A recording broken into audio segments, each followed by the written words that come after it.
মৰমৰ প্ৰিয় প্ৰিয়া, সময়ৰ বিপুল দাবীত হয়তো তুমি এতিয়া অজান হৃদয়ৰ বাসিন্দা।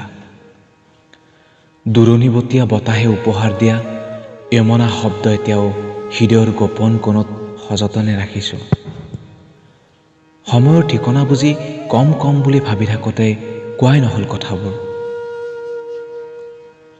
আশাবোৰৰো পাখা ছিঙি কেতিয়াবাতে সমাধিস্থ হ'ল। তথাপিও কেতিয়াবা তোমাক নোকোৱা কথাবোৰে বৰকৈ খেলিমেলিখন কৰে। আৰু তেতিয়াই মই কলিজাৰ ৰঙা তেজেৰে তোমালৈ প্ৰেমৰ কবিতা লিখোঁ।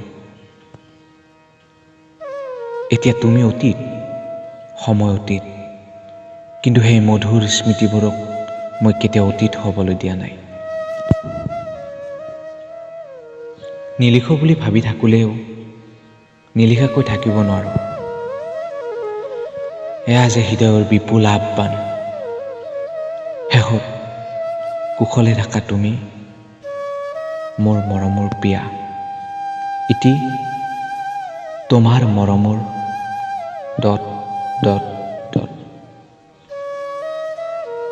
ধন্যবাদ।